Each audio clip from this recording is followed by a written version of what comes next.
देश की सबसे बड़ी एयरलाइंस इंटरग्लोब एविएशन इन दिनों भारी मुसीबत में फंसी है। दिसंबर के पहले सप्ताह में उड़ानों की अचानक और बड़े पैमाने पर कैंसिलेशन के चलते हजारों यात्री फंस गए थे और इंडिगो को भी काफी नुकसान पहुंचा था। इंडिगो ने यात्रियों के सामने सालों से कमाया हुआ भरोसा खो दिया।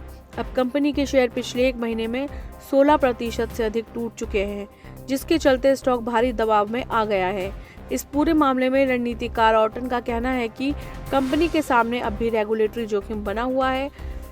उसका कहना है कि जब तक यह स्पष्ट नहीं होता कि रेगुलेटिंग स्थिति किस दिशा में जाती है, तब तक मैं गिरावट पर खरीदारी की सलाह नहीं दूंगा।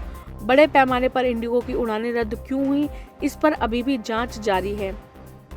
सीसीआई इस बात की जांच कर रहा है क्या एयरलाइन ने नियमों का उल्लंघन किया।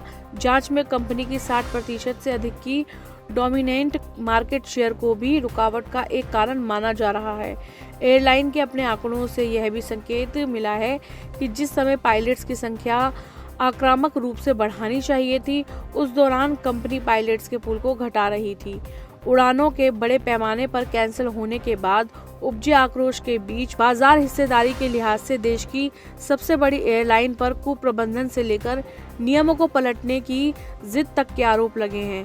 अब इंडिगो ने उड़ान रद्द होने से प्रभावित यात्रियों को 10,000 रुपए के ट्रैवल वाउचर की पेशकश की है।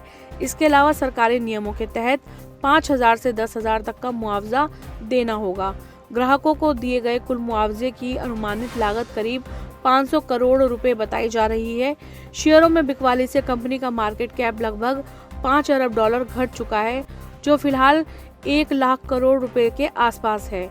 इंटरग्लोब एविएशन को कवर करने वाले 26 एनालिस्ट में से 21 अब भी बाय की सलाह दे रहे हैं। अगले 12 महीनों के लिए टारगेट प्राइस 6,002 रुपए प्रति शेयर से अधिक है। यूएसबी ने शुक्रवार को इंडिगो पर बाय की सिफारिश दी है और ऐसा टारगेट प्राइस रखा था जो पिछले बंद भाव से 31% अधिक था। वहीं इन्वेस्टेक इकलौता ब्रोकरेज है जिसने सेल की रेटिंग दी है और इसका टारगेट 4,050 रुपए प्रति शेयर है। पिछले 10 दिनों में परिचालन संबंधी रुकावटों के बाद इंडिगो ने अपने ऑपरेशंस को स्ट्रीमलाइन कर दिया है। गुरुग्राम स्थित इस एयरलाइन ने शनिवार को 138 डेस्टिनेशन पर 2,050 से अधिक उड़ानें सफलतापूर्वक संचालित की, जिनमें केवल 2 उड़ानें तकनीकी कारणों से रद्द हुई। कंपनी पहले ही दिसंबर 2025 को समाप्त तिमाही के लिए अपनी गाइडेंस घटा चुकी है। अब बाजार की नजरें पूरी तरह आने वाले दिनों में चौथी तिमाही के लिए जारी होने वाली गाइडेंस पर टिकी हुई हैं, जो कंपनी के भविष्य के प्रदर्शन का संकेत देगी।